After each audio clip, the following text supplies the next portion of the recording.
የሰብአዊነት ህግጋት ማለት ነው። እነዚህን በሙሉ የጣሱ ሰዎች እንዴት ተጠያቂ ይሆናሉ? ወደ ቀድሞ ሁኔታ እንድንመለስ እንዴት መስተካከል ይቻላል? ኦኬ፣ ወደ ቀድሞ ሁኔታ መመለስ መቻል አለበት። ስቴትስ ኮ አንቴ ወደሚባለው ቦታ ወደዛ እንድንመለስ ማን ነው ተጠያቂው? እንዴት ነው ኃላፊነት የሚወሰደው? ኮሌክቲቭሊ እንደ ክልል እና እንደ አገር፣ እንደገና ደግሞ በግለሰብ ደረጃ በሁለቱም ሳይድ እርምጃ አሰቃቂ እርምጃዎች የወሰዱ ሰዎች እንዴት ነው ተጠያቂ የሚሆኑት የሚሉበትን አግባብ አትሊስት ማዕቀፉን ማስቀመጥ፣ በምን መንገድ ፍትህ እንደሚበየን፣ በምን መንገድ ተጠያቂነት እንደሚመሰረት። ኦኬ፣ እዚህ ላይ መሰረታዊ የሆነ መግባባትን የሚያስቀምጥ ማዕቀፍ ያስፈልጋል። በአራተኛ ደረጃ ግን አሁን እንግዲህ ወደፊት እንዴት እንሂድ የሚል ስለሆነ አዲስ ውል ያስፈልጋል፣ አዲስ ስምምነት ያስፈልጋል። እነዚህ አራት ነገሮች አትሊስት መሰረቱ ሲጣል ወደ ሰላም እየተራመድን ነው ይባላል። የትግራዩን ጦርነት በተመለከተ የተኩስ አቁም አለ እንጂ የሰላም ሽግግር ወደ ሰላም ሽግግር የለም። ይሄ የምንልበት ምክንያት አንደኛ የሰላም ድርድር አልተጀመረም። እስካሁን የሰማነው ድርድር አንድ የተኩስ አቁም በፕሪቶሪያ፣ ሁለተኛ የትጥቅ አፈታትን በሚመለከት ጀነራሎቹ በናይሮቢ ያደረጉት ነው። ከዚህ ጋር በተያያዘ በዛ መቀሌ የሚሄዱ ሰዎች አሉ፣ የጎበኙ ሰዎች አሉ፣ የምክር ቤቱ አፈ ጉባኤ ጨምሮ። ከዛ ውጭ ምንም የታየ ነገር የለም። ባለስልጣናቱ በአካል ተገናኝተው ተነጋገሩ ምናምን ተብሏል። እዚያውም ጠቅላይ ሚኒስትሩ እና ሚኒስትሮቹ ብዙም አልሄዱም። የፍትህ ሚኒስትር ነው ያየነው እዛ ውስጥ እንጂ ብዙ ሌላ ሰው አላየንም። የትራንስፖርት ሚኒስትር ነበረች መሰለኝ፣ አንዳንድ ሰዎች ነበሩ፣ ግን ብዙም በዛ በኢትዮጵያ መንግስት በኩል ዋናው ሰው ምናምን የለበትም። አዚፍ ጦርነቱን ሌሎች የጀመሩት ይመስል ማለት ነው። ሌላው ነገር የኤርትራ ሰራዊት ቁልፍ ነው። ኢትዮጵያ ውስጥ ሰላም እንዲኖር ከተፈለገ፣ ሁለንተናዊ ሰላም እንዲኖር ከተፈለገ፣ በተለይ በትግራይ ደግሞ ሰላም እንዲኖር ከተፈለገ የኤርትራ ሰራዊት መውጣት ነበረበት። አልወጣም። የመውጣትን ምልክትም አዝማሚያም የለም። ኢንፋክት ኤርትራ መንካት እኛም መንካት ነው የሚሉ የአማራ አክራሪዎች በየቦታው ይሰማሉ። አይወጡም፣ እነሱ በምንም አይነት አይወጡም፣ መቼም አይወጡም። እኛም ከወልቃይት አንወጣም ወዘተ የሚሉ ያልጨረስነው ጦርነት አለ፣ ያልጨረስነው ስራ አለ የሚሉ ፉከራዎች በየቦታው ይሰማሉ። ኦልሞስት አንድ ክልል ሙሉ በሙሉ በዛ አይነት ነውጥ ውስጥ እንዳለ ይታወቃል። በመሀል ሀገር በአዲስ አበባም በተለያዩ የሀገሪቱ ግዛቶች ውስጥ ወታደራዊ ዝግጅት እየተደረገ እንደሆነ ግልጽ ነው። የኦሮሚያውን ትተ ነው ማለት ነው። ወታደራዊ ዝግጅት አለ በየቦታው ሳሪን ጨምሮ ወታደራዊ ትርኢት፣ አብይ ራሱ የሚያስመርቃቸው የወታደራዊ ትርኢቶች፣ የሚጎበኛቸው የሚከፍታቸው ወታደራዊ ትርኢቶች አሉ። አክቹዋሊ ለጦርነት ዝግጅት እየተካሄደ ያለ ነው ይመስለው። ቀደም ሲል እንዳልነው ተስማሙ ሲባል አብይ የፈለገው ጊዜ መግዛት ነው፣ ትንፋሽ መሰብሰብ ነው፣ የጊዜ ጉዳይ እንጂ ተመልሶ ወደ ጦርነቱ ይገባል። አሁን ባለበት ሁኔታ መቀጠል የሚያስችልበት ቦታ ላይ አይደለም። ሰራዊቱ ተመቶበታል። በአንድ ወር ብቻ በሁለት ወር ባልሞላ ጊዜ ውስጥ በብርሃኑ ጁላ አነጋገር 136,000 ጦር ወድሞበታል። የአማራን የኤርትራን ሲጨምር እስከ 350,000 ሰው እንዳለቀ ራሱ ሲናገር ነበር። ይሄ ወታደር ነው፣ ሰላማዊን ሰው ትተህ ማለት ነው። ናው ያሁን ያን ሰራዊት እንደገና መልሶ ማቋቋም ስላለበት ያን ሳያደርግ እንደ ዝም ብሎ ወደፊት ቢቀጥል ግን ስልጣኑን ማጣት ሊመጣ እንደሚችል ስለሚያውቅ ጊዜ መግዛት ስለነበረበት፣ ገንዘብ ከውጭ ማግኘት ስለነበረበት ይሄንን ማድረግ ነበረበት። ና ኦፍ ኮርስ ይሄ ለስልጣኑና በህይወት ለመቀጠል የሚያስችል ትንፋሽ መግዣ ምክንያት ሆኖታል። ለትግራይ ህዝብ ደግሞ አነሰን በዛ ለዛሬም ቢሆን ለአንድ ቀንም ቢሆን ህይወት መትረፍ እንዲችል ለማድረግ ተብሎ እንደዛ አይነት እርምጃ ተወስዷል። ያ ማለት አሁን ወደ ሰላም ሽግግር እየሄድን ነው ማለት አይደለም። አሁን ያለው ነገር ተኩስ አቁም አለ፣ የሰብአዊ እርዳታ የተወሰነ ያህል ይገባል፣ ትራንስፖርት ኔትወርክ አለ፣ ትንሽ ተከፍቷል፣ ግን ያው የሚንገራገጭ ነገር አለው። ይሄንን ያህል ብቻ ነው ማለት የሚቻለው። በመሰረቱ ሰላም አልተፈጠረም የምንልበት ምክንያት ግን በዋናነት ይሄ ጦርነት አንድ ሎጂክ ነው ያለው። ሎጂኩም ሎጂክ ኦፍ ኤሊሚኔሽን ኦፍ ዲ አዘር ነው።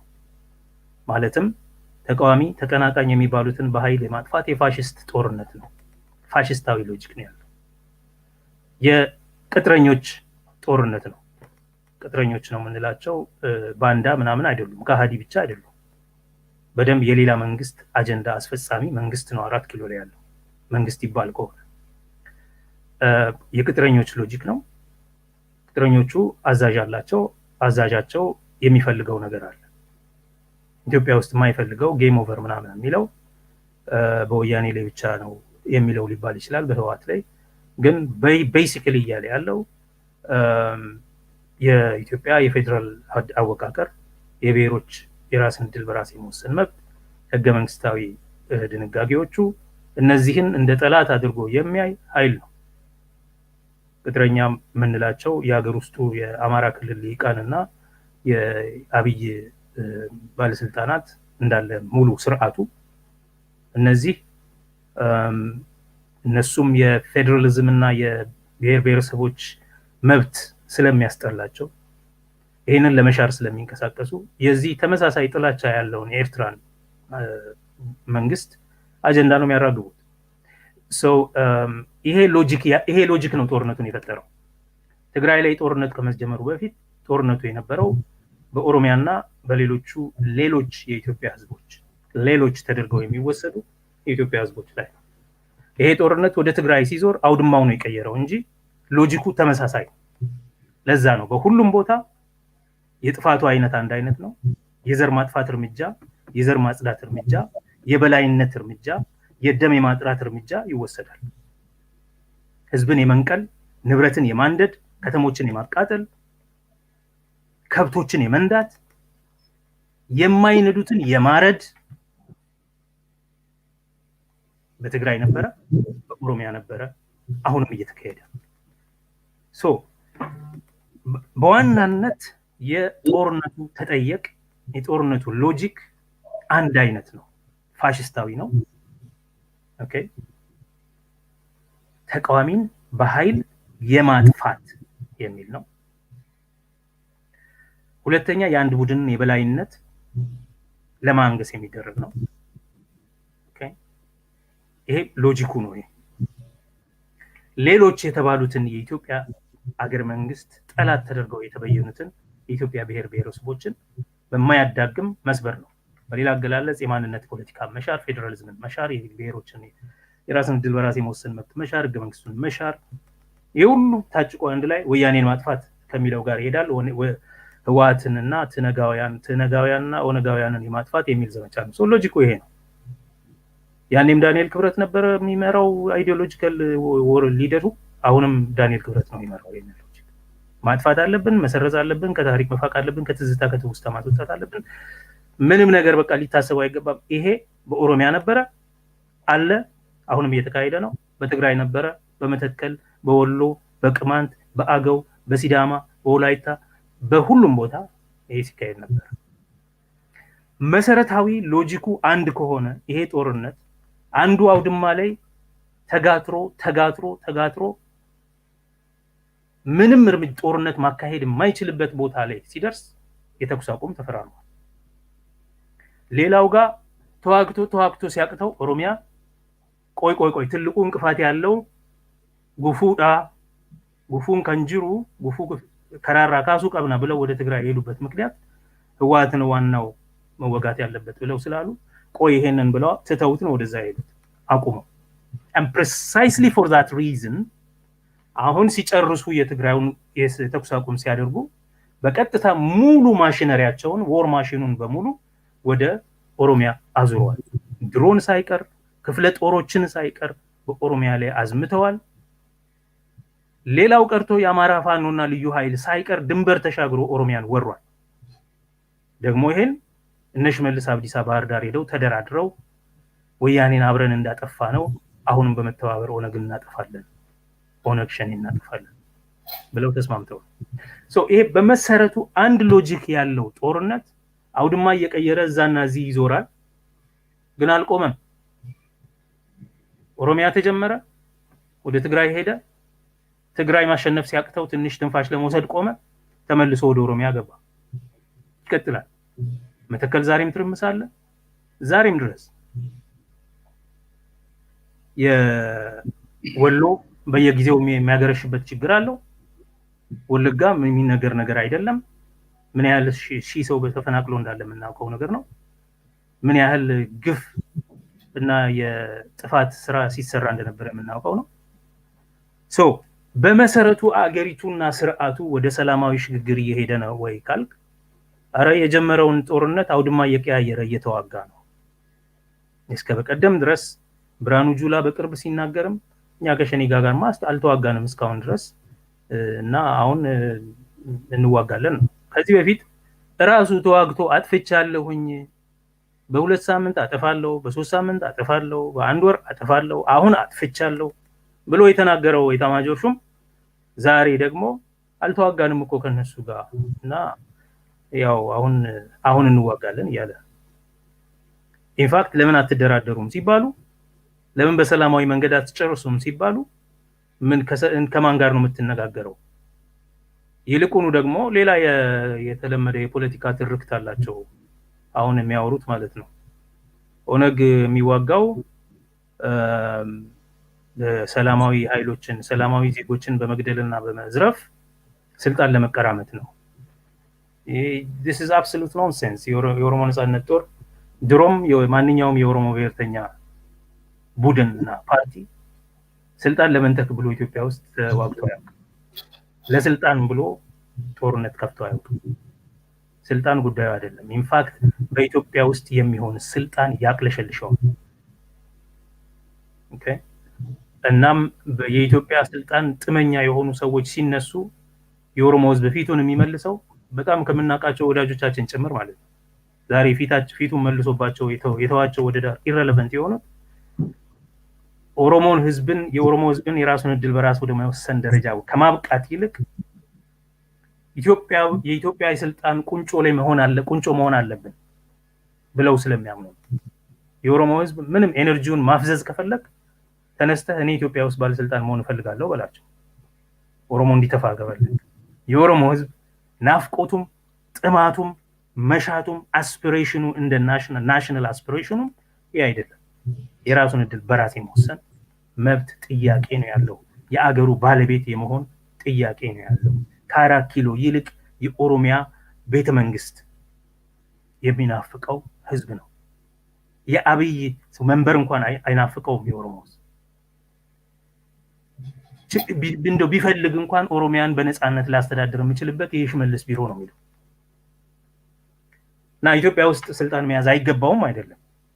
ግን ኢትዮጵያ የሚባለው ማህበር ራሱ በተግባባንበት ማዕቀፍ የተመሰረተ አገር ከሆነ በእኩል ባለቤትነት የሚገባንን ድርሻችንን ኖረን ህዝባችን የሚፈልገው የመወሰን እድሉ ኖሮት በዛ ሁኔታ ውስጥ የሚገባንን የሚመጥነንን ድርሻ ሊኖረን ይገባ ይሆናል።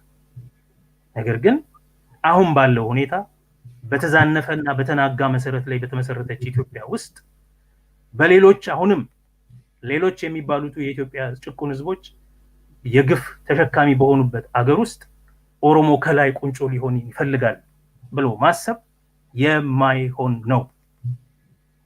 ኦሮሞ አማራ የመሆን ፍላጎት የለውም። ኦሮሞ የጨቋኞችን ወንበር ተቀብሎ ጨቋኝ ሊሆን አይፈልግም። ኦህዴድ የተሸወደው ይሄንን ነው። የኦሮሞ ነው ብዬ ቡልቻ ከንጅሩ ኦሮሞ ነው ሀገር እያስተዳደረ ያለው። ስለዚህ ጥያቄያችሁን አቁሙ፣ እኛ ማንና ሂዱና ሀገር አስተዳድሩ፣ የኢትዮጵያን መሪ ሁኑ እኮ አላልናችሁም። ለዛ አይደለም የምትታገሉት። የኛ ችግር እሱ አይደለም። በግንጭ ያለቁት ህፃናት ጥያቄያቸው እሱ አልነበረም። ኢሬቻ ላይ የተፈጁት ወጣቶች ጥያቄያቸው 4 ኪሎ እንግባ ብለው አይደለም። የሆኑ ኦሮሞ ሰዎች 4 ኪሎ እንዲገቡላቸው አይደለም። ለዛ ነው ኦሮሞ ያልተደሰተው እስካሁን ድረስ። ምንድነው የምትፈልጉት እናንተ ግን ምናምን ይልሃል እስካሁን። የኦሮሞ ህዝብ አንድም ቀን የ4 ኪሎ ናፍቆት ኖሮት አያውቅም። የኦሮሞ ብሔርተኞች የሚጠየፉት የመጨረሻ ነገር ምንድነው ብትለኝ 4 ኪሎ ነው። ምክንያቱም እሱ የደም መሬት ነው። ኦሮሞ የተነቀለበት ቦታ ነው። ኦሮሞ የተነቀለበት ቦታ ላይ የአባቶቹ የመቃብር ምድር ላይ ንጉስ መሆን አይፈልግም። ኦሮሞ በፍትሃዊ መንገድ የሚገባውን የራሱ ህዝብ የሚገባውን የአገር ባለቤትነት መብቱን ማስከበር ነው። ግን ብርሃኑ ጁላ ወጥቶ ሰላማዊ ዜጎችን በመግደል ስልጣን ለመንጠቅ፣ እቺ አዲሷ የፖለቲካ ትርክት ነች። ኦነግ የሚዋጋው ስልጣን ለመንጠቅ ነው። ህወሓት ይዋጋ የነበረው ስልጣን ለመንጠቅ ነው። እና ይሄን ለማድረግ ደግሞ በጦርነት መንገድ ይሄዳሉ። ለምን በሰላም መንገድ አይመጡም ይለዋል። ስልጣን አንደኛ ነገር ማንም መንገደኛ ከአብይ ቢነጥቅ እኩል መብት አለው ዛሬ። ምክንያቱም አብይ በዲሞክራሲ መንገድ የተመረጠ መንግስት አይደለም። ህገ መንግስታዊ ስርዓትን የጣሰ በስልጣን መቀራመት በኦሮሞ ህዝብ ትግል ላይ ተጫምቶ ስልጣን በጉልበት የተቀራመተ ቡድን አንድም ህገ መንግስታዊ ህጋዊ መሰረት የሌለው ቁመና ያለው መንግስት ይዞ አራት ኪሎ። ለዛ ነበረ ይሄ የመጀመሪያው የነሱ የተርም ኦፍ ኦፊስ ከማለቁ በፊት ምርጫ ካልተደረገ በአብይና በማንም ኢትዮጵያዊ መንገደኛ መካከል ያለው ልዩነት እሱ ቤተ መንግስት ነው፣ ሌሎቹ አይደሉም። ማንም ሰው ገብቶ ሚዲያ ይዞ አሁን እኔ ጠቅላይ ሚኒስትር ነኝ ቢል ልክ ይሆናል። ይሄ ነገር ከመምጣቱ በፊት ወይ ምርጫ ይደረግ ወይ ደግሞ ህገ መንግስታዊ በሆነ አግባብ ይያዝ ስንል ነበር። ስለዚህ ማንም ሰው ስልጣን ቢነጥቅ ትክክል መብቱ ነው። ምክንያቱም ከነዚህኞቹ ወሮበሎች ሌላ ወሮበላ በምንም ምክንያት ወንጀለኛ ሊሆን አይችልም። ማንም ሰው ማንም መንገደኛ ግን እሱ እነሱ ስለያዙት ስልጣኑ ትክክለኛ በቃ ቅዱስ ነገር ይሆናል።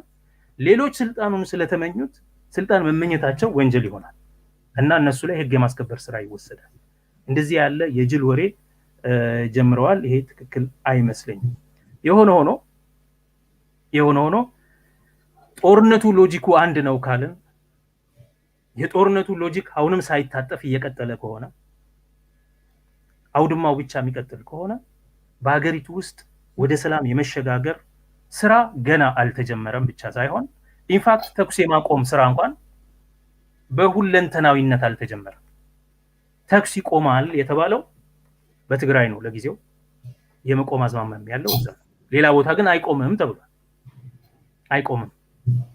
ስለዚህ ተኩስ እንኳን ሳይቆም ስለ ሰላም ልናወራ አንችልም። ግን አትሊስት የትግራይን በተመለከተ ተኩስ ቆሟል። የሰላም ድርድር ግን አልተጀመረም።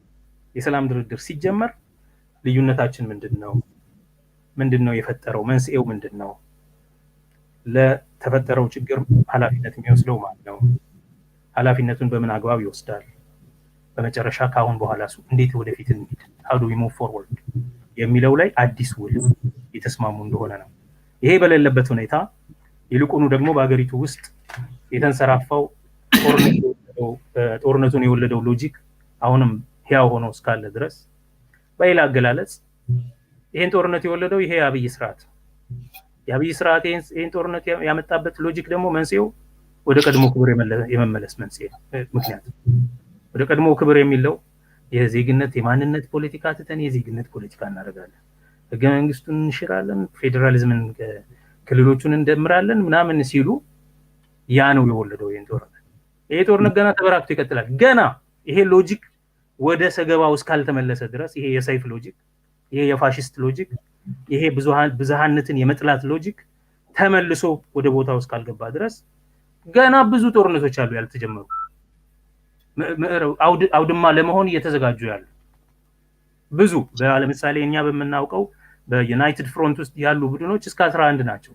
ቢያንስ 11 ጦርነት ይኖረናል ማለት ነው። 11 አውድማ አለ ገና ያልተጀመረ ማለት ነው። አንዳቸውም ጋር እንደራደራለን አለ። ኢንፋክት ከነሱ ጋር ህብረት የነበረውን ህወሓትን ከማናቸውም ከሌሎቹ ጋር ግንኙነት እንዳይኖርህ የሚል ስምምነት ነው የተስማማው። ሌሎቹ ጋር ደግሞ አልደራደርም ብሎ አንዱን ጦርነት ወደ ተኩስ አቁም ቀይሮታል።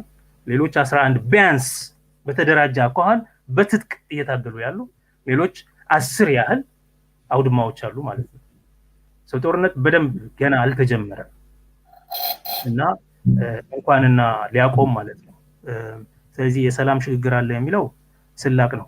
አንድ ሌላ ነጥብ ሰሞኑን ሹምሽር አለ፣ ቅድም የጠቀስከው አለ፣ እመጣበታለሁ። እሱ እዛ ውስጥ አንዱ የሹምሽሩ ምክንያት የሚመስለኝ እኔ አንዳንዶቹ ኦፍኮርስ መጀመሪያ የስልጣን ጉዳይ ነው። ይሄ የአምቦ ቡድን የሚባለውን የመምታት ነው። ከዚህ በፊት በተደጋጋሚ ስናወራው የነበረው ቡድን እሱን የመምታትና የማፈራረስ ነገር ነው። እሱን በሙስና ለመምታት ወደ 282 ሰዎች የክስ ዝርዝር የተከሳሾች ዝርዝር ተዘጋጅቶ እንቅስቃሴ ከሚደረግባቸው መካከል ዋና ዋናዎቹ የቡድኑ መሪ ታከለ ኡማ ምናምን እነ ኡመር እነዚህ ወዲያ ወዲህ ተደርገዋል። ኡመር እንኳን የተባረረበት ምክንያት በኦሮሚያ የሚካሄደውን ጦርነትም እንደዚሁ ሰላማዊ መፍትሄ እንስጠው የሚል ስለተናገረው ብቻ ነው። ሌላ ምንም ምክንያት የለውም። ናው በዋናነት ግን እነዚህ ቀደም ብለውም ጦርነቱ እየገፋ ወደ አዲስ አበባ እየቀረበ ሲመጣ ኧረ በሰላማዊ መንገድ እንጨርስ የሚሉ ቡድኖች ነበሩ። ምክንያቱም ሃይ ስቴክስ ኢንተረስት አላቸው፣ በአገሪቱ ውስጥ የኢኮኖሚ ኢንተረስት አላቸው። እነዚህ ሚኒስትሮች አሁን ኤርትራ ይውጣ ምናምን በሚለው ላይ ጨከን ይላሉ። ወልቃይት ይለቀቅ በቃ በሰላማዊ መንገድ ማለቅ አለበት የሚል አዝማሚያ ያላቸው። አብይ ደግሞ ይሄን አይፈልግም። ስለዚህ ሞር ሆኪሽ የሆኑትን እነ ዳንኤል ዲያቆን ዳንኤልን ምናምን እነዚህን መሰብሰብ አለበት to gang up again in the eventuality that ከትግራይ ጋር ጦርነት ቢጀመር የሚያዋጡኝ እነዚህ ናቸው። ሶ መጀመሪያ የጀመረው ለውጡን እነዚህ ሹምሽሩ የተጀመረበት ዋናው ሎጂክ ስልጣንን የማስከበር ነበር። የአምቦ ግሩፕ ወታደራዊም ኢኮኖሚያዊም የፖለቲካም የበላይነት እየኖረው ስለሆነ ተብሎ ከሽመልስ በቀር ሌሎችን እናራግፋለን ተብሎ የተጀመረ ቢሆንም አሁን ትንሽ አቅጣጫውን ቀይሮ ለሌላም ዓለም አገራዊ ፍጆታ እየዋለ ነው ያለው። ስለዚህ ይሄንንም ስታይ ሰላም የማምጣት ወደ ሰላማዊ ሽግግር ከመሄድ ይልቅ የፋሽስት አይዲዮሎጂ እኮ ዋናው ነው አሁን ወደ ሚኒስትርነት ያደገው እና ኢንፋክት አሁን በደንብ ጦርነት ተጋግሎ ይጨምራል ማለት ነው በዛ ጋር። በጣም አመሰግናለሁ ዶክተር ጸጋይ። እንደው አንስተውልኛልና በደንብ አያይዘን እንድንሄድበት ፈልጋለሁ። ይሄ የሹምሽሩን ጉዳይ ሰሞኑን ኢንጂነር ታከለ ኡማ፣ ዳግማዊት ሞከስ፣ አቶ የግብርና ሚኒስትር የነበረው ከአባዱላ ጊዜ ጀምሮ በትልቅ ቦታዎች ላይ ሲሰሩ የነበሩ ሰው ናቸው እና ምንን ያመለክታል? የሀገሪቱ ፖለቲካ ወዴት እየሄደ ነው? አሁን በጦርነት አንፈልግም ወይ ደግሞ ከኢኮኖሚያቸው ወይ ደግሞ በሀገሪቱ እንትን ላይ ካላቸው ፍላጎት አንጻር ጦርነቱን በሰላማዊ መንገድ ቋጭተው የተረጋጋ ህይወታቸውን ለመምራት ገንዘባቸውንም ኢንቨስት ያደረጉትንም ነገር ለማምራት የሚፈልጉ ሰዎች ሰላምን ከመፈለግ አንጻር አብይ ላይ ጫና ስለሚያደርጉ አብይ ይህንን ነገር አስወግዷል የሚል ነገር አስተውልኛል እና ከዛ በተጓዳኝ ግን ብዙ ሰዎች ፖለቲካዊ የሚመለከቱበት ብዙ እይታዎች አሉ። በአጠቃላይ ሹምሽሩ ከጦርነት መፈለግና አለመፈለግ ከአብይ ሀሳብ ጋር የመራመድና ያለመራመድ ጀርባ እሱንም አንድ ላይ አድርገው በሀገሪቱ ያለውን ፖለቲካ እንዴት ነው ሊያንጸባርቅ የሚችለው? የሀገሪቱ ፖለቲካ ነጸብራቅ ነው ብሎ የሚናገሩ ሰዎች አሉ። ምክንያቱም እንደ ሰርፕራይዝ ነው የተነገራቸው። ሚኒስትሮቹ ይነሳሉም አልተባሉም፣ ምንም አልተባለም። በሚኒስትሮች ምክር ቤት ምናምን እንደዚህ ፓርላማ ምናምን ጠቅላይ ሚኒስትሮች ዝም ብሎ በሆነ ቀን ቁርስ ላይ ጠርቶ ደብዳቤ ሰጥቶ መሸኘት ይችላል ወይ? ይሄ ምንድን ነው የሚያመለክተው የሚለውን ነገር ቢያንሱልኝ። ይሄ በጣም አውቶክራቲክ የሆነ የአንድ ግለሰባዊ አምባገነንነት የነገዘበት ዘመን እንደነበረ ግልጽ ነው። ገና ከመነሻው ግለሰባዊ ማዕከላዊነት ነው የዚህ ስርዓት ዋና መገለጫው ስንል ነበረ። ሰው አብይ የፈለገውን በፈለገው ሰዓት ቢሾም ቢሽር ምንም የሚገርም ነገር አይደለም። ሹምሽሩ ለሰላም የተመቸ እንዲሆን ቢሆን ኖሮ የሚያባራቸውን ሰዎች ሊስት እነግርሃለሁ። ብርሃኑ ነጋ፣ ነበለጠ፣ እነሱ አይደሉ ጦርነት ይቀጥል የሚሉት? ለምን ድርድር ከሽብርተኛ ድርጅት ጋር ምናምን እያሉ የሚፎክሩት ጠዋት ማታ ማለት ነው። መግለጫ ያወጣውና ኢዜማ ምናምን ማለት ነው። ኢዜማ አብን በመንግስት ውስጥ ያሉትን ትሽራለህ። ምክንያቱም ከነዚህ ጋር ወደፊት መራመድ አትችልም፣ ስራውን መስራት የሰላሙን ስራ ማስተግበር አትችልም ማለት ነው። ሶ ካቢኔ ውስጥ ማየት ካለብህ ደሞር ሆኪሽ ደሞር ጦረኛ የሆኑትን ወገኖች ጦርነት ይቀጥል፣ ሰላማዊ ድርድር ከነ ህወሓት ከነ ኦነግ ጋር አያስፈልግም፣ አሸባሪዎች ናቸው ምናምን ከሚሉቱ ቡድኖች ጋር ወደ ሰላም እርምጃ ወደ ሰላም እንቅስቃሴ ማድረግ ስለማትችል ማባረር ያለብህ ማባረር ከነበረ መቀየር ሪሻፍል ማድረግ ከነበረበት እንደ ካቢኔውን ማስተካከል ከነበረበት በሙሉ ኃይሉ አሁን ወደ ተጀመረው አቅጣጫ እንዲሄድ ከተፈለገ እነዚህን ዘውር ታደርጋለህ። በኦሮሚያም እንደዚሁ እነዚህ እንዳልኩ የፋሺዝም አይዲዮሎግ እነ ዳንኤል ክብረት ደንቆሮ አይዲዮሎግ ነው። አይዲዮሎግ ለመባልም አይችልም። ግን ያው ሌላ ስም ስለሌለ ብቻ ያው ማውስፒስ ስለሆነ እነሱን በዛ ቦታ አታመጣቸውም። ዛሬ ከዚህ ሁሉ ነገር በኋላ በዘር ማጥፋት የሚፈልግ ሰው ነው የትም ሀገር እንዲንቀሳቀስ ሁላ ሊፈቀድለት አይገባም። እዛው ካልታሰረ እንኳን ማለት ነው። እንዳይሸሽ ራሱ ፓስፖርቱ ተነጥቆ መቀመጥ ያለበት ሰው። ይሄንን ሰው ወደ ሚኒስትርነት ማምጣት ሎጂኩ መቀጠሉን ነው የሚያሳየው። ምን ታመጣላችሁ ነው በአንድ በኩል በአብይ በኩል፣ ወይም ሰው የለውም ማለት ነው። ማንኛውንም ነገር እየፈራም ቢሆን የሚታዘዝ ሰው አስፈልጎታል ማለት ነው። ሰው ማባረር ካለብህ እሱን ነበር የምታባረው። ሌሎችም አሉ። ማባረር ነው የሚለው እንኳን ይቅርብን፣ ሪሸፍል ነው ብንል ማለት ነው። ካቢኔ ውስጥ ማስተካከል ካለበት ለሰላሙ የሚመቹትን ሰዎች በሱ ዙሪያ አሰባስበው ሌሎቹን ደግሞ ቆይ እስቲ እናንተ ወደ ደጀን ሁኑ። አሁን the time is not for war። አሁን የሰላም ጊዜ ነው። የጦርነት ጊዜ ትፈልጋላችሁ። ብሎ እንደዚህ ያደርጋል ብዬ አስባለሁ። ሰው ሹምሽሩ ያው ጦርነት ለማስቀጠል የተመቸ ነገር ለማድረግ እየተደረገ ያለው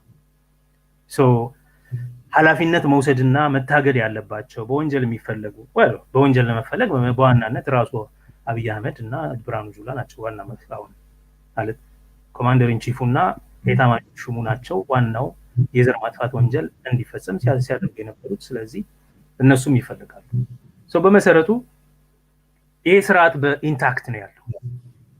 የጦርነቱ ሎጂክ እንዳለ ነው ያለው። የጦርነቱ ሎጂክ ባለቤቶቹ የሮድማፕ እና ፍኖተ ካርታ ሰጠን ምናምን ብለው የሚፎክሩት እነሱ በሙሉ እንዳሉ በስልጣን በመንበራቸው እነዚህ ባሉበት ሁኔታ እያንዳንዳቸው ደግሞ በግልጽ አቋማቸውን አሳይተዋል።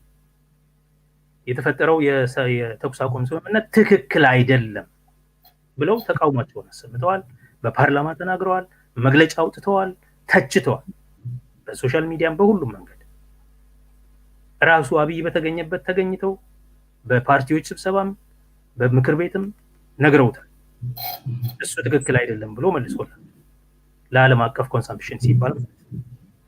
ነገር ግን እነሱንም በጣም ጠገብ ያሉትን ከጎኑ ለማስወገድ ያንን ይናገራል። ግን ደግሞ at the same time የጦርነት ደጋፊዎችን ከራሱ ዙሪያ እያሰባሰበ ነው ያለው።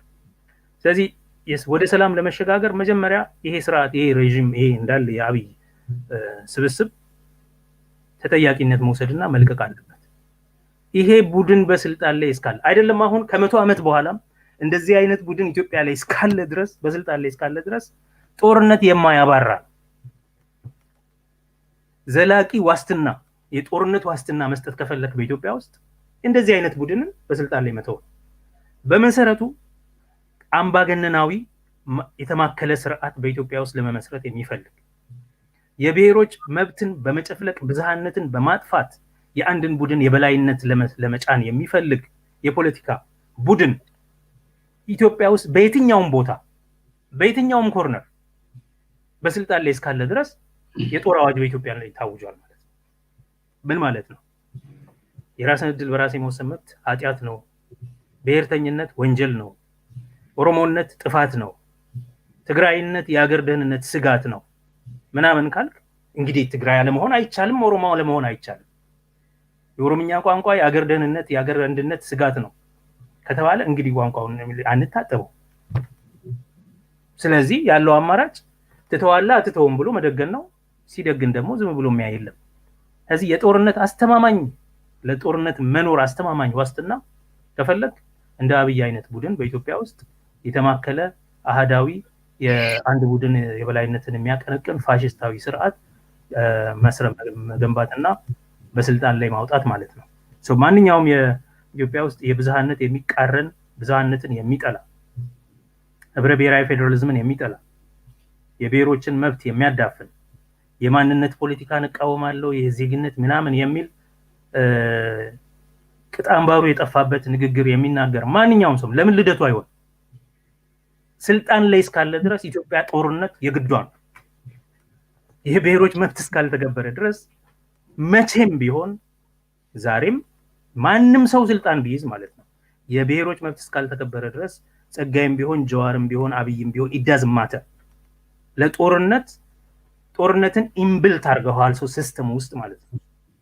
ስርዓቱ ጦረኛ ነው ማለት ነው። ምክንያቱም ከራሱ ጋር አልታረቀም። አገሪቷ ከራሷ ጋር አልታረቀችም ነው እኮ የብሔር ጥያቄ ችግሩ። ከራሱ ጋር ለመታረቅ ሳይሆን ራሱን አሸንፎ በአንዱ ቡድን የበላይነት ለመኖር የሚል ነው። በአማርኛ ቋንቋ እኮ ቢጻፍ የኦሮሚያ ባንዲራ ይውረድ፣ የነሱ ጨርቅ አይደለም፣ የኦሮሞ ባንዲራ ጨርቅ ነው ምናምን የሚሉ ሰዎች እስካሉ ድረስ ይሄ አስተሳሰብ እስካለ ድረስ ኢትዮጵያ ጦርነት ዘላለማዊ ሁኔታዋ ነው የሚሆነው። I'm sorry to say this ግን that's the fact ይሄ ነው። አመሰግናለሁ ዶክተር ጸጋዬ። ከዚህ ጋር አያይዘን እንግዲህ ይሄ የሹምሽሩን ሁኔታ ጦርነትን ለማስቀጠል ስለሚፈልግ ጦረኞችን ወይ ደግሞ ጦርነት ሰባኪዎችንና ደጋፊዎችን ወደ ስልጣን ጠርቶ ሌሎችን ደግሞ ምናልባትም ከግል ጥቅማቸው አኳያ ጦርነትን ላለመፈለግ ብቻ ሳይሆን ከግል ጥቅማቸው አኳያ እንኳን ጦርነትን ትንሽ እንኳን የተቃወሙ ሰዎችን ሸኝቷል የሚልን ነገር አንስተውልኛል። ከዚህ ቀደም እኔና እርሶ የሰራንባቸው ፕሮግራሞች ነበሩ። ከዛ በኋላ በርካታ ሚዲያዎች በተደጋጋሚ የሚሰሩባቸው የነበሩ ፕሮግራሞች ነበሩ። የነታከለ ኡማ ግሩፕ የአየር ኃይል ዋና አዛዥን ጨምሮ የፌዴራል ፖሊስ ኮሚሽነርን ጨምሮ ከፍተኛ ወታደራዊና ኢንቴሊጀንስ ውስጥ የነበሩ ሰዎችን ግሩፕ አድርጎ ታከለ ኡማን ለጠቅላይ ሚኒስትርነት አጭቶ የሚራመድ ግሩፕ እንደነበረ አስተን ሰፊ ውይይት አድርገንበታል።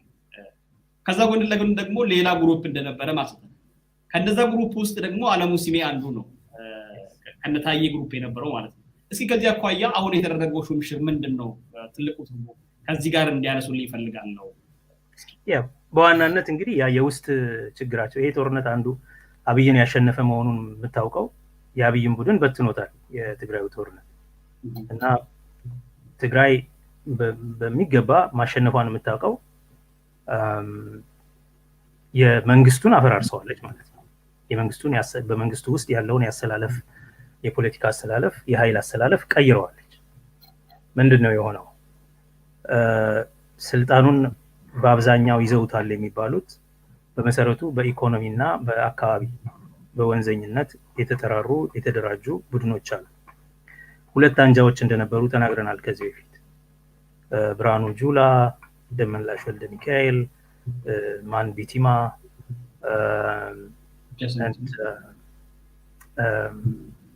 ታከለ ኡማ ሌሎችም የጠራ ናቸው። ከባለ ሀብቶችም አሉ። እነዚህ በሙሉ አንድ ግሩፕ ናቸው። ፖለቲካሊ ማን ታከለ ኡማን እንደ መሪ አድርገው ጠቅላይ ሚኒስትር ይሆናል አብይን ልንበላው እንችላለን ብለው ያምናሉ። ደህንነቱ ውስጥም መከላከያ ውስጥም አየር ኃይልም ሁሉም ጋር አለን የሚሉ ማለት ነው። ሜይንሊ ዲአምቦ ጋንግስተርስ ዘኒው ፔቲ ቡርዥዋ ናቸው እና በሌላ በኩል ደግሞ የነታዬ የነአዳነች የአለሙ ስሜ የጀዋር ቡድን እነዚህ ማነው ስሙ አንጋሳ ምናምን አንዳንድ እነሱን የሚመስሉ ሰዎች ያሉበት ደግሞ ሌላ ቡድን አለ። ያኛው ቡድን የስልጣን የበላይነት የለውም። ከስልጣንም እየተገፋ ነበር። በዚህኛው ቡድን እየተገፋ ነበር እና አንዳንዴም ይነታረካሉ። ያው ነታዬ የወጡ የሚጽፉት የሚለጥፉት ምናምን አላቸው። ያ ነገር ነበር። በዚህ ጦርነት ላይ ግን በጣም በሚገርም ሁኔታ የሰላምን ፍላጎት ሳይኖረው በአዋጊነትም ጭምር ድረስ የዘመተው አለሙ ስሜ ወሎ ላይ ሲዘምት ነበር። ሌላ ቦታ አሁን መጨረሻ ላይ ዘምቶ ቆስሎ ነው የመጣው። በነገራችን ላይ ወለጋ ሜዶ ቆስሎ ነው የመጣው። ሞቷል ምናምን ሲባል የነበረው ቆስሎ ነው የመጣው። ሕክምና ላይ ነበር። ኢንፋክት ጀርመን ሀገር ለሕክምና ሄዶ አንዳንድ ሰዎችን ሲያናግር ነበር እዛ ሆኖ ከኦነግ ሰዎች ማለት ነው። አለሙ ስሜ ያው በጣም ፈናቲክ የጦርነቱ ደጋፊ ከመሆኑ አንፃር አሁንም ለሰላም ያለውንም ተስፋ የሚያጨልም መሆኑ በዚህ ትረዳለህ። ጦርነቱ ላይ ጁንታን አጠፋለሁ ሸኔን አጠፋለሁ ብሎ የመጨረሻውን አይነት እርምጃ በአካል ዩኒፎርም እየለበሰ በጦር ሜዳዎች አውድ እየተገኘ የሚያዋጋ ሰው ነው። ወሎ ጉዳይ ላይ ያው ታሪክ የማይሰራው ተጠያቂነትን በራሱ ላይ ጠምጥሟል እሱ። ያን ብቻ አይደለም። አሁን ደግሞ በቅርብ እንዲሁም እንደዚሁ አደባባይ ሄዶ ዋጋለሁ ብሎ ቆስሎ መጥቷል። ለጥቂት ነው የተረፈው። ናው ይሄ ሰውዬ አሁን ባላንሱን ወደ እነሱ ሳይድ ማድረግ ፈልጓል አብይ። ከዚህ ያኛው ቡድን በቃው ብሎ ኢንፋክት ሊያደርግ የነበረው በሙስና ሁሉንም ሊያራግፋቸው ነበር። ቀደም ሲል ተምሽ ይተናል ከዚህ የተሰራ ነው ፕሮግራም ወደ 282 ሰዎች ያሉት ሊስት የሙስና ሊስት ወንጀል አውጥቶ አስቀምጦ ነበር። በዛ ውስጥ አሁን የተሹምሽሩ የገፋቸውን ሰዎች ሊስት ነበር። ከዛ በመሃል ለምን እንደሆነ አይታወቅም ቆይ እሱን ነገር ተውታልና ክሱን ምናምን ማለት ነው። አሁን የመጣው የተወሰኑትን በእሱ ከዛኛው ቡድን ማንሳት የሚፈልገውን አንስቷል። ከነ ታከለ ቡድን መግፋት የሚፈልገውን በሚገባ ገፍቷል። ደመላሽ አሁን በጭንቅ ውስጥ ነው ያለው። ነብራኑ ያው አሉ እስከ መቼ ድረስ እንደሚቆዩ አናውቅም። ግን ያንን ቡድን ግን በትኖታል፣ ፈውዞታል። አሁን ኢንሴኪዩሪቲ እንዲሰማቸው አርጓል። አትሊስት አውራ የሚሉትን ፒኬን ትሮ አርጎታል። ያ ነገር አለ። የውስጡ የስልጣን ሽኩቻው እና የራሳቸው አንጃ አሁን በትሩም ማረፍ ጀምሯል። ኢንፋክት ሽመልስንም ጭምር የሚመለከት ነበረ፣ ግን አንተን አልነካህም፣ ሌሎቹን ግን አራግፋለሁ አጠገቡ ያሉትን ባለው መሰረት አጠገቡ ያሉትን እያራገፈ ነው ያለው። ስለዚህ አሁን ሽመልስ አዲስ እንደገና አቅም አግኝቷል፣ መተማመን ተሰምቶታል። ስለዚህ የአብይን ስድቦች ለአማራ ጽንፈኞችም ይናገራል። ሄዶ አሁን ቅርብ የሰማኸው አለ የእስራኤሉን ናዝሬት ከሆነ እሱን አላውቅም፣ አዳማን ከሆነ ግን እኔ ያለው እዚህ ምናምን ብሎ ሲናገራቸው ነበር የአማራ ቡድኖች። በወለጋ ጉዳይም አንዳንድ ነገር ሲደነፋ ታየዋለህ። የተወሰነ ያህል መተማመን ተሰጥቶታል። ብቻም ሳይሆን አብይ ሊሳደብ የሚፈልጋቸውን ስድቦች እንዲሳደብ ለሱ እየተሰጠው ነው ኃላፊነት ማለት ነው። ባጭሩ የሆነ ያለው ነገር ያ ለሱ ስጋት ነው ብሎ የሚያምነውን ቡድን የመበወዝ የማንቀሳቀስ አንሰርተንቲ ውስጥ የመክተት እና ደከም ያለ አንጃ ነው የሚባለው ቡድን ደግሞ ቀና ቀና የማድረግ እንደምታየው በፊንፊኔም አዳነች በሙሉ ኃይል ፉል ጊር እየተንቀሳቀሰች ታያታለህ። በልበ ሙሉነት ሽመልስ እንደዚሁ የራሱን ነገር ያደርጋል። ያኛውን ቡድን የመበተን የማደናበር ነገር ያለ ይመስላል። በሁለት መንገድ ነው የተጠቀመበት ያለው። ቀደም ሲል ኢንፋክት በወንጀል አሳዶ በሙሉ ወደ እስር ቤት የመጨመር ነበር። አሁንም አይቀርላቸው። ነገር ግን አሁን እሱን ሀሳብ አቆሞ ያው ያንን ቡድን እያዳከመው ሌላውን ቡድን ትንሽ ቀና ቀና እያደረገው ነው። ግን በዋናነት አሁን ለሚዘጋጀው ጦርነት የወታደራዊ ትርኢቱ ምናምን የሚያሳየው ጦርነት እንደሚቀጥል ነው። ለሚደረገው ጦርነት ቁርጠኝነት አላቸው የሚባሉትን በሙሉ በራሱ ዙሪያ ሰብስቧል። የኦሮሞ ነጻነት ሰራዊትን አምርረው የሚጠሉና እንዋጋለን በግልም ጭምር ሄደን አንገት ይዘን እንመጣለን የሚሉትን ምናምን ነው የሾመው። በሌሎችም በኩል የአማራ ክልልን በተመለከተ ከትግራይ ጋር ያለውን ጦርነትን በተመለከተ ሞስት ሆኪሽ የሚባሉት የፋሽስቶቹ ዋና አውራዎች ተሹመዋል። የነበሩትም በስልጣናቸው እንዳሉ አሉ። ከሰላም አንጻር ሲታይ ይሄ ሪሸፍል ይሄ ሹምሽር ምንም ለሰላም ምንም ጀስቸር እንኳን አይደለም፣ ትንሽ ምልክት እንኳን አይሰጥም የሰላም። ኢንፋክት አጠናክረን ጥርሳችንን ነክሰን እንገፋበታለን የሚል መልእክት የሚያስተላልፍ ይመስለኛል። በሌላ በኩል ያሲን ቀባረር የነበረው የአምቦ ቡድን አሁን ቢያንስ አውራውን ገፋፍተውበታል። ስለዚህ ምን እንደሚሆኑ ደግሞ ማየት ነው። መልካም አመሰግናለሁ ዶክተር ጸጋዬ። ይሄንን ፕሮግራም ሰርተን ስለነበረ ይሄንን ሳናነሳ ብናልፍ ምናልባት ከዚህ ቀደም እንዲህ አይነት አንጃ ሁለት ቦታ ተከፍሎ በጣም ሲጠጣጠጡ ነበር የነበሩት። ሹምሽር ሲሰጥ እነ ታዬ ደንዳ በጨፌ ላይ እድል እንኳን ሲከለከሉ ለመናገር እድል እንኳን ሲከለከሉ እንደነበር እናስታውሳለን። እና በነፍቃር ተሰማ ኃይል ታዬ ደንዳ እንደውም በጣም ፌመስ የሆነች ቃል ተናግሯል። እዛ ላይ ዲደምቴ ምናምን የሚል አንድ ማለት በቃ ተከለከልኩ ማለት ነው ብሎ በጣም በቁጭት ሲናገርበት የነበረው ነገር እንደነበር እናስታውሳለን። እና ሁለት ክፍል እንደነበረ ይሄ የኦሮሚያ ኦፒዲዮ የነበረው አሁን ደግሞ የብልጽግና የኦሮሚያ ቅርንጫፍ አባላት መካከል ትልቅ ክፍል እንደነበረ ፕሮግራም ሰርተ ስለነበረ ነው ይሄንን ነገር ያነሳሁት። እንግዲህ ከነዛ ውስጥ ትልቁ በፊት ለፊት ሲመራ ይታይ የነበረው የአንዱ ክንፍ መሪ ከስልጣን ሲባረር የአንዱ ክንፍ ደግሞ ዋነኛ ሰው የሚባለው አለሙ ስሜ ሚኒስትር ሆኖ ተሹሟል። ከነዛ ውስጥ ከአንዱ ክንፍ ደግሞ ትልቅ ቦታ ላይ የነበረውና የፌዴራል ፖሊስ ኮሚሽነር ሆኖ የሚያገለግለው ሰሞኑን የመባረሪያ ወይ ደግሞ የስራ ማቆም እንዲያቆም ደብዳቤ ተሰጥቶት በዛ ሽምግልና እንደነበረም ጭምር ሲነገር ነበር የነበረው። አሁን ለጊዜው ስራ ላይ ትቆያለህ እንደተባለም ሰምተናል። ሌሎችም ነገሮች አሉ ከዛ ጋር በተገናኘ ብዙ እዚህ ጋር ከኛ ፖለቲካ ፍላጎት አኳያ የማይመጥኑ ነገሮች ስላሉ ግን ውስጣቸው ምን እየተደረገ እንደሆነ የሚያመለክቱ ነገሮች አሉ። እሱን ሌላ ጊዜ አስፈላጊ በሆነ ሰዓት ይዘን የምንቀርብ ነው የሚሆነው። ዶክተር ጸጋዬ ከዚህ ጋር እያይዘን በኦሮሚያ እየተደረገ ያለውን ጦርነት እስኪ ላንሳለሁ። በኦሮሚያ እየተደረገ ያለው ጦርነት ከዚህ ቀደም መንግስት የሚፈልግበት መንገድ ነበር። የትኛውንም አይነት የኦነግ ሸኔ ላይ እነሱ የኦሮሞ ነጻነት ጦር ኦነግ ሸኔ ብሎ ነው የሚናገሩት።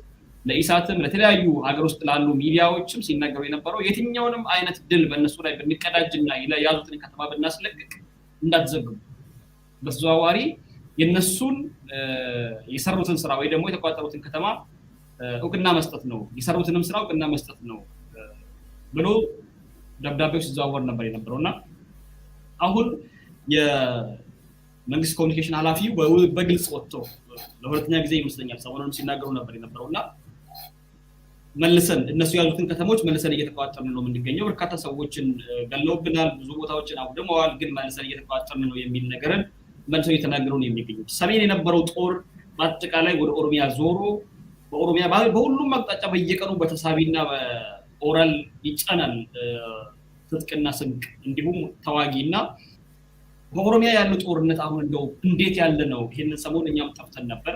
በአጠቃላይ በኦሮሚያ የነበረው ነገር በርካታ ነገር ነበር ሲደረግ የነበረውና ሙሉ በሙሉ ዝርዝሩን እንግዲህ ደጋግመን የምናቀርብ ነው የሚሆነው በተለያዩ ፕሮግራሞች ውስጥ። ግን በአጠቃላይ ያለው ነገር በኦሮሚያ ያለው ጦርነት አሁን ያለበት ሁኔታ ምን ይመስላል ከሚለው ነገር እስኪ እንጀምር። አሁንም ያው ጦርነት እንደቀጠለ ነው። በዋናነት የጦሩን ዋና አዛዥ ኮማንደሩን ለመያዝ በድሮንም በሲግናል ኦፐሬተሮችም በተለያየ መንገድ እሱን የመግደል እና እሱን የማሳደድ የተጠናከረ ዘመቻው ቀጥሏል። በአንድ በኩል መሪ የለውም የኦሮሞ ነጻነት ሰራዊት ይለዋል፣ በሌላ በኩል መሪውን ለመያዝ ኦፐሬሽን ይከፍታል። በቴክኖሎጂም በግሩፕም ማለት ነው ጦር አዘጋጅቶ ከዚህ በፊት ደጋግሜ ገልጬዋለሁኝ። ያው ኮማንደሩን ለመግደል ብዙ እርምጃዎች ሲወሰዱ ነበር። በዛው መጠን ጥንቃቄዎች ይደረጋሉ። ነገር ግን አሁን የዚህ ዘመን የኦሮሞ ነጻነት ሰራዊት የኦፕሬሽን ስም ትልቁ ምንድን ነው ቢባል አሁን እየተካሄደ ያለው ጦርነት ጉዞ ወደ ፊንፊኔ ነው። ኦፕሬሽን ኢመለ ፊንፊኔ ማለት ነው። ዱላ ኢመለ ፊንፊኔ እና ይሄ ከተሞችን ይዞ የመቆየት ፍላጎት የለም። በከተሞች ላይ የሰፈሩ የመከላከያ ኃይሎችን ህዝባችንን የሚያስገድሉ ጭፍሮችን እነዚህን የመምታት እርምጃ ይደረጋል። ከዛ በኋላ again ወደሚቀጥለው ኦፕሬሽን ጉዞ ነው የሚካሄደው። ከተማ ውስጥ ይዞ የመቆየት ከተሞችን የማስተዳደር ስራ እስካሁን አልተጀመረም። በዋናነት የኦሮሞ ነጻነት ሰራዊት ትግል የሚያበቃው ይህን ስርዓት ሲገረስስ ነው። ይሄ ስርዓት ደግሞ የሚገረስሰው በፊንፊኔ ያለው ሄድኳርተሩ ሲያዝ ነው። ስለዚህ በየከተሞቹ ውስጥ የልክ እንደ መጨረሻ ድል ሰራዊትን አከማችቶ ትንቅንቅ መግጠም፣ ከተሞችን ዲፌንድ የማድረግ ፍላጎት የለም። ለዚህ ነው እነሱም የቸገራቸው ይመጣሉ፣ አንድ ቦታ ይይዛሉ፣ ይዘዋል። ይሄን ከተማ ሲባል በረው ይጠፋሉ የማምለጥ የሚችሉት ያስተዳደር ሰዎች። ከዛ በኋላ ተመልሰው ሲመጡ ያጧቸውና ከተማውን ለካ ያዙትም ምናምን ብለው ደግሞ ይፎክራሉ። አሁን አስለቅቀናል ምናምን ይላሉ። በዋናነት መታወቅ ያለበት ትልቅ ግብ ያለው ኦፕሬሽን ነው የዚህ ዘመን። በአጠቃላይ ያለፈው አመታት ጭምር ጉዞ ከምታስታውሰው ከሆነ 1 አመት ኦልሞስት የሆነው ኦፕሬሽን ኢመለ ፊንፊኔ ነው የሚካሄደው። ከተሞችን የመያዝ የትናንሽ ከተሞችን ዲፌንድ የማድረግ ፍላጎት የለም። ስትራቴጂክ ለሆነ ዓላማ አንድ የጠላትን ኃይል ለማምከን የመከላከያ ዲፖ፣ የመከላከያ እና የተለያዩ ጭፍሮች ማለት ነው። አሁን የአማራ ልዩ ኃይል፣ የኦሮሚያ ልዩ ኃይል፣ የጸረ ሽምቅ እንደዚሁም አሁን ደግሞ ፋኖ ድንበር ዘሎ ምናምን የሚመጣውን እዛ በአካባቢውም ደግሞ የተደራጀና ያስታጠቁት አማራ ታጣቂዎች እነዚህን በጣም ህዝብን ለጥቃት ያጋለጡበት ቦታ ላይ ኦፕሬሽን ይካሄዳል። የተቃጣውን ጥቃት ይመክታል። ከዛ በኋላ ከተሞችን አይይዝም። ወደ ኖርማል ኑሮ እንዲመለስ ያፈገፍጋል ወይም ይቀጥላል ወደፊት። ለዚህም ነው መከላከያ ወጥተዋል ብሎ ግር ብሎ ሲመጣ እንደገና አምቡሽ ይደረጋል። እንደምታየው ይገባል አይወጣም። ስንት ክፍለ ጦር ነው የገባው? እና በዚህ ሁኔታ ነው አሁን ያለው። እና ከተሞችን ይዞ የቆየም የለም። የትኛውንም ከተማ እናስተዳድራለን ተብሎ የተጀመረ የለም። ከተማ የማይባሉ ብዙ የወረዳዎችን ግን በምዕራብ ጉጂ መንግስት ትቷቸው የሄደ ማለት ነው። ሙሉ በሙሉ ቤቶችን አቃጥሎ ከመንደሮችን አቃጥሎ የሄደባቸው መንደሮች መንቀሳቀስም ብዙ ስለማይችሉ ወደ ሌላ አካባቢም እንዳይሄዱ እዛው እንዲያልቁ የተፈረደባቸው በከበባ ውስጥ የሚኖሩ ስለሆኑ እነሱ አካባቢዎች ላይ ኦፍ ኮርስ ሸራም ገዝቶ ድንኳንም እየወጠረ ዳስም እየሰራ የሚያኖረው የኦሮሞ ነጻነት ሰራዊት ነው። ምግብም እርዳታም ፈልጎ ከየትም ብሎ ለህፃናትና ለደካሞቹ ምግብም የሚያዳርሰው የኦሮሞ ነጻነት ሰራዊት ነው። ቤት ለሌላቸው ሸራም ዳስም እየጣለ የሚንከባከበው ማለት ነው። በጉጂ በቦረና በእነዚህ አካባቢዎች መንግስት የሌለባቸው አካባቢዎች ማለት ነው። ኃላፊነት ስለሆነ ወደ ሌላ ከተማም እንዳይሄዱ የሸኔ ደጋፊዎች እየተባሉ ከብቶቻቸውን እየዘረፉ ሰዎችን ስለሚገድላቸው ጭምር ማለት ነው። ከዚህ ውጪ ሌሎች ከተሞች ላይ የማስተዳደር ኃላፊነትን የወሰደበት ቦታ የለም። አሁንም በዛው መንገድ ይቀጥላል። ዋናው ድል ያለው የጠላት ኃይል ሙሉ በሙሉ ሲገረሰስ ስለሆነ ሄድኳርተሩ ደግሞ ያለው አዲስ አበባ ነው። ስለዚህ ወደዛ የሚያቀናው ኦፕሬሽን የሚቀጥል ይሆናል። አንዳንድ ችግሮች አሉ። እንደምታውቀው በዛ አካባቢ ሀገሪቱን በአጠቃላይ የጥይት እጥረት አለ። መሳሪያ በብዛት አለ። የተማረከ አለ። ግን የጥይት እጥረት አለ። አሁን አብይም ራሱ ጥይት ከጅቡቲ ከየመን በጅቡቲ በኩል ምናምን በኮንትሮባንድ ነው የሚገዛ የነበረው። ያ የጥይት እጥረት ሁሉንም ነው አፌክት ያደረገው። በነገራችን ላይ የትግራይን የሰላም ሁኔታ ለመፍጠር የሚያስገድደው አንዱ በሪጅኑ በአጠቃላይ የጥይት እጥረት መኖሩ ነው። በሁለቱም ወገን ማለት ነው። ያ ችግር አለ። ሙሉ የሆነ ይሄ የኦፕሬሽን ማለት ምድር ላይ የሚደረግ ኦፕሬሽኖችን ለማስኬድ እንደምታውቀው የኦሮሞ መከላከያ ሰራዊት የሜካናይዝድ ጦር የለውም። ከባድ መሳሪያ ምናምን አይጠቀምም። ያለው ቀላልና መለስተኛ መካከለኛ መሳሪያዎች ናቸው እስከ መትረየስ ስናይፐር እንጂ ከዛ በላይ የለውም። ጥይት የለም ሲባል የክላሽ ጥይት የለም ማለት ነው። የክላሽ ጥይት በጠፋ ጊዜ ደግሞ ኦፕሬሽን ለማካሄድ በጣም ጥንቃቄ ያስፈልገዋል። በበቂ ትጥቅ ከሌለ በበቂ ጥይት ከሌለ ብዙ ለማለም አትችልም። ስለዚህ ያለህን እየቆጠብክ ደግሞ ኦፕሬሽን አታደርግም። ራስህን መከላከል ነው አትችልም። በእንደዚህ አይነት ሁኔታ ውስጥ አለን። ግን ጦርነት እየተካሄደ ነው። ምንም የተለየ የመደራደርም በሰላማዊ መንገድ የመቋጨትም ፍላጎት በየትኛውም አቅጣጫ የለም።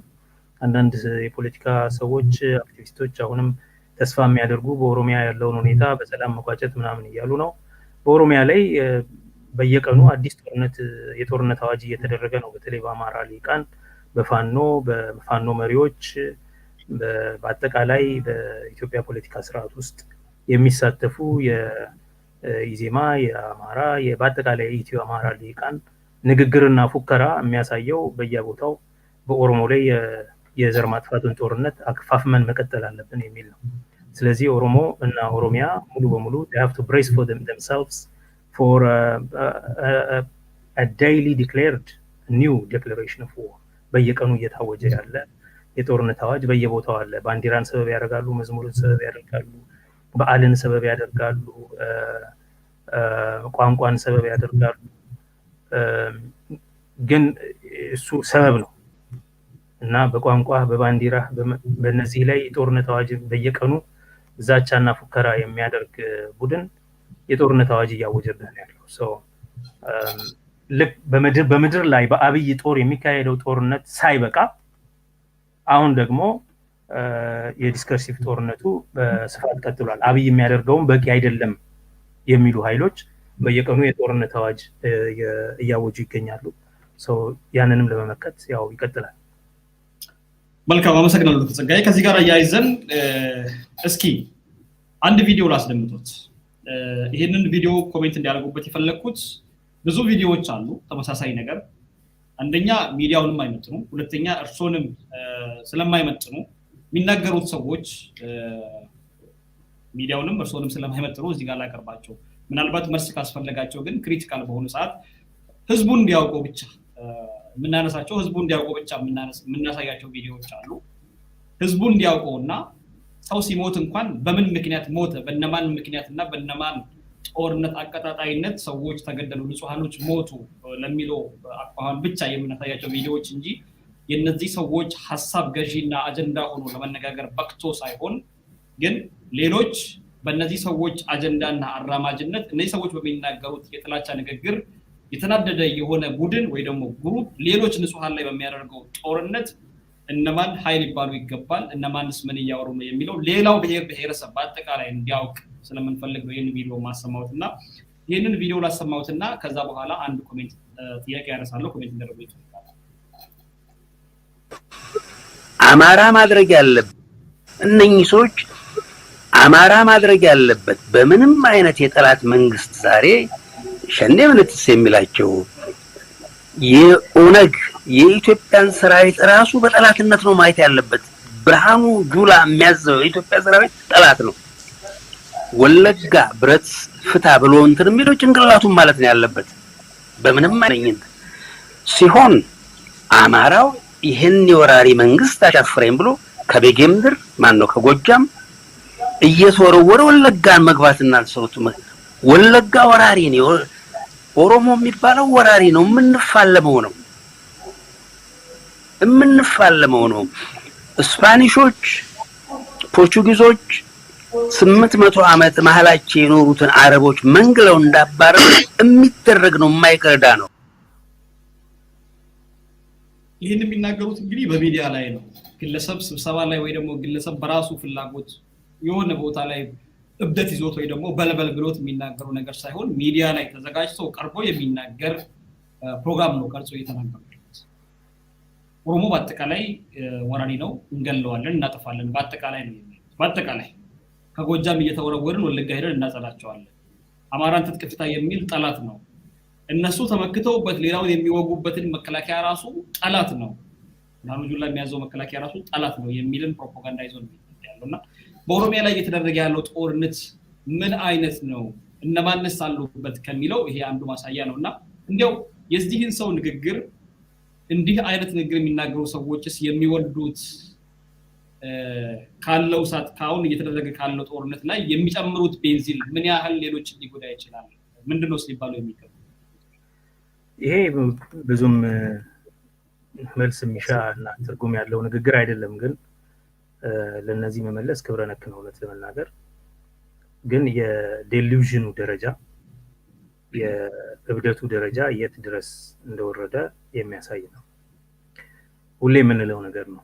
ኦሮሞ እና የኢትዮጵያ ግፏን ብሔር ብሔረሰቦች በሙሉ የዛ መንግስት አዘር የዛ መንግስት ሌላ ሰይጣን ተደርገው ዲሁማናይዝ ተደርገው ዲሞናይዝ ተደርገው ይኖራሉ እንል ነበረ። አሁን በተግባር ይሄንን እየከወኑት ነው። አዲስ ነገር አይደለም። ዳንኤል ክብረት ከሚለው የተለየም አይደለም የሚሉት ነገር። ዳንኤል ክብረት ስለ ሙስሊሞች ስለ ኦሮሞዎች በተደጋጋሚ ሲጽፍ ሲናገር የኖረው ገና በሰላም ጊዜ ተናግሮ ኢህአዴግ ማለት ጊዜ ጨምሮ ማለት ነው። የሚለይ ነገር አይደለም። በአጠቃላይ የኢትዮጵያ ገድላትና መዛግብት ኢትዮጵያ አርካይቭ በአጠቃላይ ከሚለው ነገር ብዙም የተለየ አይደለም ይሄ ሰው የሚናገረው ነገር። አሁን ግን ለምንድን ነው የሚያስፈልገው ከተባለ በነገራችን ላይ ይሄ አንገት ቆርጦ አደባባይ መሄድ፣ ሰው ማቃጠል፣ ሰው አርዶ ቢላዋ መላስ ምናምን የሚደረገው በዚህ አግባብ ኦሮሞን አርደን እንጨርሳለን ምናምን ብለው አይደለም። የኦሮሞን ህዝብ በመተንኮስ ከባድ ጥፋት በምክንያቱም ካየኸው ገና የሆነ ጦርነት ሊጀምሩ ሲሉ አማራ ተፈናቀለ፣ አማራ ተገደለ፣ አማራ ታረደ፣ አማራ ተጠበሰ ምናምን ይሏል። የተዘጋጁት ለወሬ ነው፣ ለፕሮፓጋንዳ ነው። በዛ ኦሮሞ ላይ ሙሉ በሙሉ ለመዝመት ያለ የሌለ ኃይላቸውን አስተዋቅረው ለመዝመት። ይሄ ለምንድን ነው የሚያደርጉት ካልክ ለትንኮሳ ነው። የኦሮሞን ህዝብ አበሳጭተው እነሱ ያሉበት እብደት ውስጥ እንዲገባና ከዛ ልክ ትግራይ ላይ ሁሉንም ማሽነሪ ሰብስበው እንደሄዱት እነዚህ ኦሮሚያም ላይ በዛ መንገድ ለመሄድ ነው። አላዋጣም። እስካሁን ድረስ አልሰማም አላቸው የኦሮሞ ህዝብ፣ የኦሮሞ ሊቃን አንሰማም። ይሄ እብደት ነው። ብታቆሙት ለራሳችሁ ይጠቅማችኋል፣ ባታቆሙት ራሳችሁን ይበላችኋል። ይሄ እብደት ተመልሶ ይበላችኋል። መቼም ቢሆን ይው ለዘላለም አብረን እንዳትኖር እያደረጉት ነው። እና እኔ የማየው እንደ ትንኮሳ ነው። ስለዚህ ስቀህበት ማለት ነው። የጦርነት አዋጁ ግን የቀጠለ ነው። ከነሱ የበለጠ አብይ እኮ ጦርነት አውጆብናል በጓዳችን። ከዚህ በላይም ሊደረግ አይችልም። እነሱ እንደሆነ ድንበር ተሻግረው ህዝብ አፈናቅለው ከብት ነድተው ሀብት ዘርፈው ቤት አቃጥለው አገር አቃጥለው ማሳ አቃጥለው አሳይተውታል። ያው ሰው አቃጥለው እርጉዝ ሴት ገለው ህፃናትን አርደው አሳይተውናል። ፎክረዋል፣ ብዙ ነገር ብለዋል እኮ እና አሁን ኦሮሞ ወራሪ ነው ምናምን የሚለው ይሄ ታዲያ ምን አባባህሪም ይሄን ነው ሲሉ የነበሩት ድሮም ከእንትን መጥቶ ወረረን የተለመደ ንግግር ነው፣ አዲስ ነገር አይደለም። ግን አሁን የሚያጋግሉበት ምክንያት ይሄ ትንኮሳ ነው። ወደ ተለየ እብደት፣ የዘር ማጥፋት እብደት ህዝቡ እንዲገባ ስለሚፈልጉ ነው። ግን እያወጁ ያሉት ነገር የኢትዮጵያን ጥፋት የመጨረሻ ቻፕተር እየቀሰቀሱ ነው። ኢትዮጵያ የሚባል አገር ከዚህ በኋላ እንደ ማህበረሰብ አንድ ላይ እጅ ለእጅ ተያይዘው እንዳይኖር ቢያንስ ግን አማራ ባላደራ የሆነላት ኢትዮጵያ ካሁን በኋላ አትኖርም።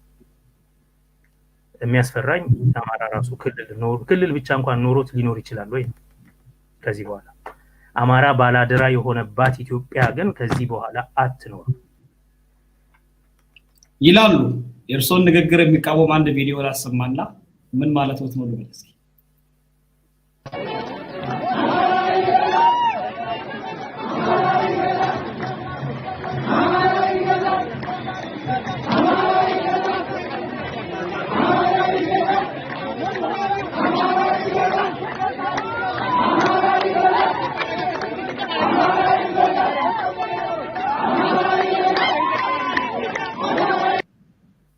አማራ ይገዛል አማራ ብቻ ባላደራ የሚሆንባት ኢትዮጵያ ካሁን በኋላ አትኖርም የሚል ነገርን ይናገራሉ።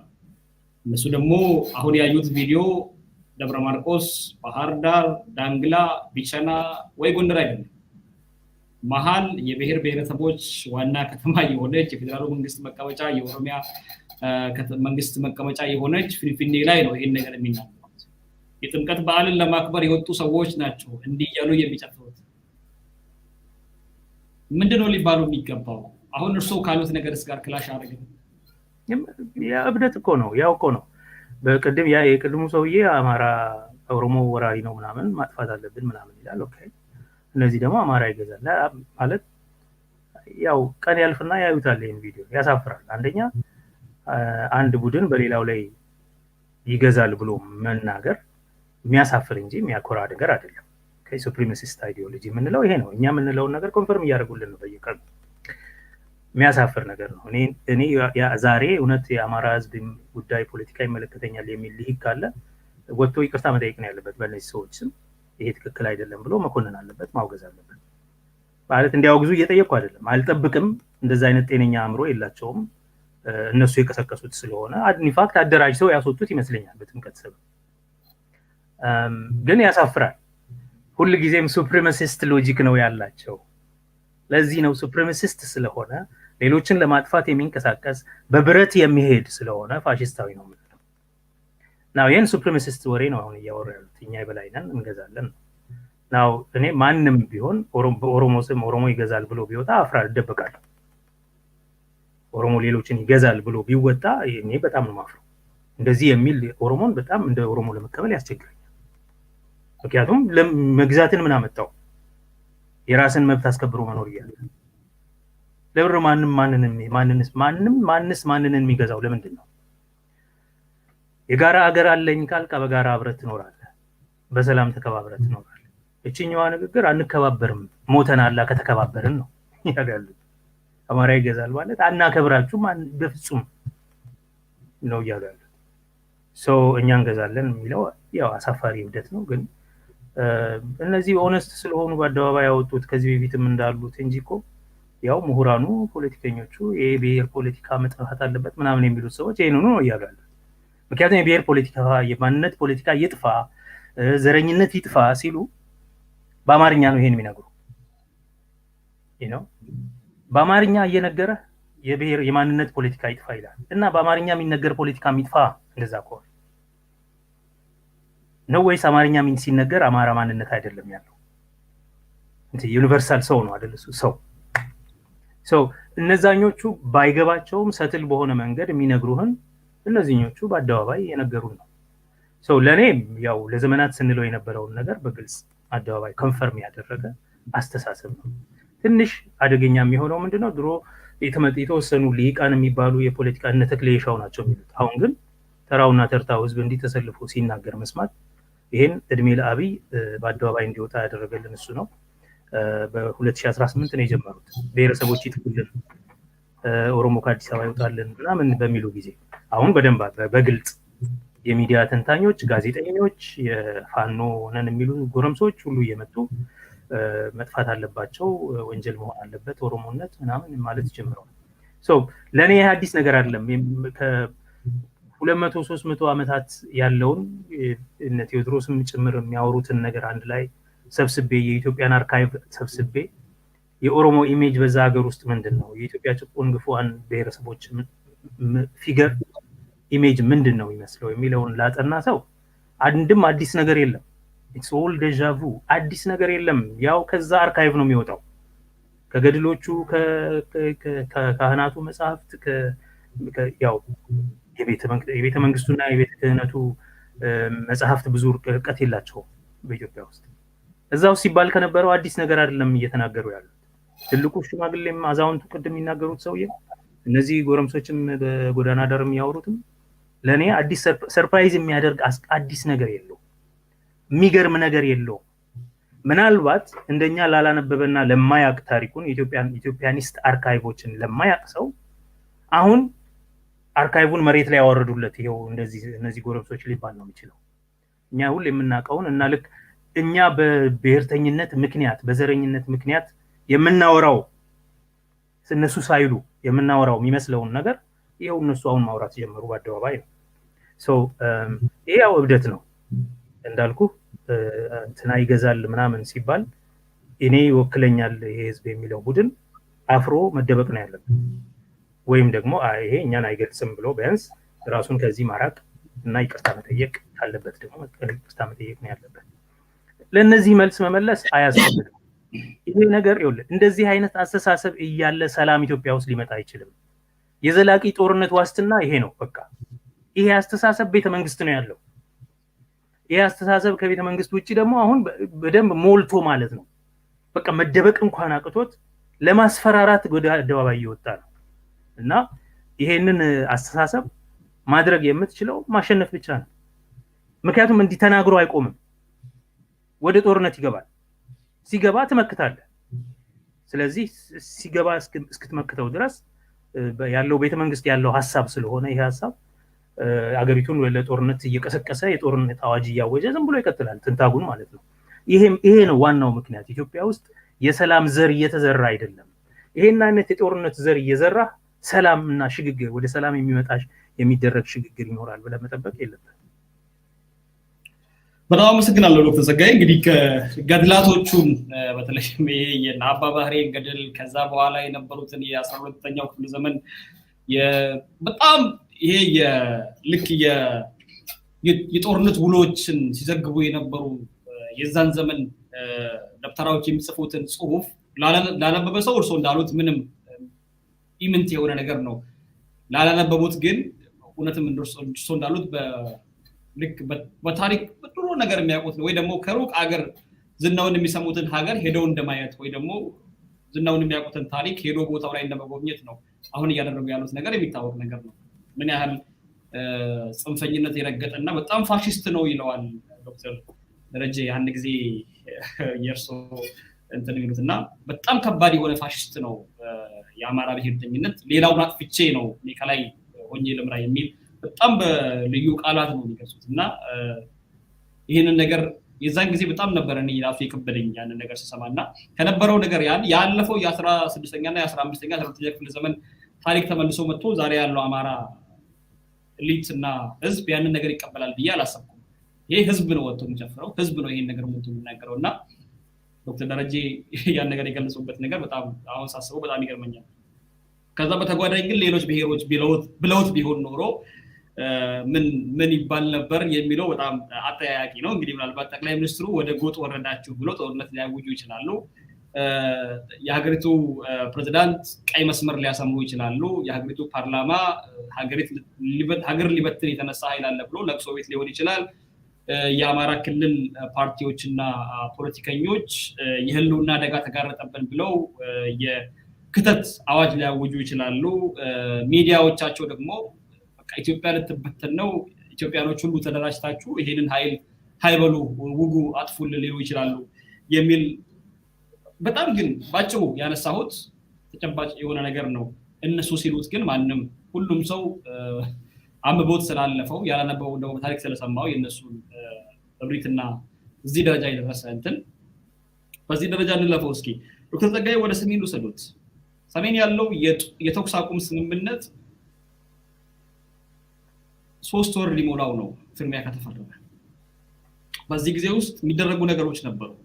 እዛ ወረቀት ላይ የተቀመጡትም በአንድ ወር ውስጥ ያልቃሉ የተባሉ ነገሮች ነበሩ። እስካሁን ያልተደረጉ ነገሮች በርካታ ነገሮች አሉ። ይወጣል የተባለው የኤርትራና የአማራ ኃይል ወይ ደግሞ ከሀገር መከላከያ ሰራዊት ውጭ ያለው ኃይል እስካሁን አልወጣም። ይሄ ያልወጣው ኃይል እስካሁንም በጦርነት ውስጥ ነው ያለው። በጦርነት ውስጥ ያለው ኃይል እዛው ከመቆየቱን ባሻገር አሁንም ሰዎችን እየገደለ ንብረት እየጫነ ነው የሚገኘው። የተኩስ አቁም ስምምነቱ ወደ ሰላም ሽግግር አልፏል ብሎ የሰላም ሽግግር በሚል ሚዲያዎች ሁሉ ተለማምደው የሰላም ሽግግር እንጂ የጦርነት የተኩስ አቁም የሚል ሰው በርካታ አይታይም። አሁን ሁሉም ሰው የተኩስ አቁም ማለቱን ትቶ የሰላም ሽግግር ወይ ደግሞ የሰላም ድርድሩ ምናምን ነው የሚለው እና የተኩስ አቁም ስምምነቱ ምን ደረጃ ላይ ነው ያለው ማለት እንችላለን? ከጊዜ ገደቡ አኳያ፣ ከተቀመጡት ነገሮች አኳያ አሁን ያለውን ነባራዊ ሁኔታ ስንመለከት ምን ደረጃ ላይ ነው ያለው ማለት እንችላለን? እስኪ የተኩስ አቁም አለ። የትግራይን ጦርነት በሚመለከት ቀደም ሲል እንዳልኩት ተኩስ ቆሟል። መሳሪያዎቹ ዝም እንዲሉ ተደርጓል። አትሊስት በትግራይ መከላከያ ሰራዊት በኩል ከባድ መሳሪያ አስረክበዋል። የተወሰኑ ሰዎችን የትግራይ መከላከያ ሰራዊት አባላትን ዲሞቢላይዝ አድርገዋል። በዲሞቢላይዜሽን አንዱ ስራ ስለሆነ ማለት ነው። በሌላ በኩል የኤርትራ ጦር አልወጣም። የአማራ ልዩ ኃይሎች፣ የአማራ ታጣቂዎች በአጠቃላይ ትግራይ በተለይ ደግሞ ምዕራብ ትግራይ ያሉት አልወጡም። ስለዚህ እነሱ ሌላ ጦርነት ጥሪ እያደረጉ ነው፣ እየተዘጋጁ ነው። አብይም እንደዚሁ ዝግጅት እያደረገ ነው። ሰሞኑን የሚደረጉት ወታደራዊ ትርኢቶችም ይሄንን ነው የሚያሳዩት። ከዚህ ያለፈ ግን ትጥቅ ከማስፈታት እና ኦፍ ኮርስ ቆይቶም ቢሆን እየተንገራገጨም ቢሆን ኔትወርክ መከፈቱ፣ የባንክ፣ የትራንስፖርት፣ የቴሌፎን፣ የአየር መንገድ አገልግሎቶች መከፈታቸው፣ የሰብአዊ እርዳታ ለመዳረስ ጥረት መደረጉ ምንም የማይታበል ነው። ይሄ አለ ማለት የተኩስ አቁም ስምምነቱ ተርሞች ለመተግበር የሆነ ያህል እርምጃ እየተወሰደ ነው ማለት ነው። ከዚህ ባለፈ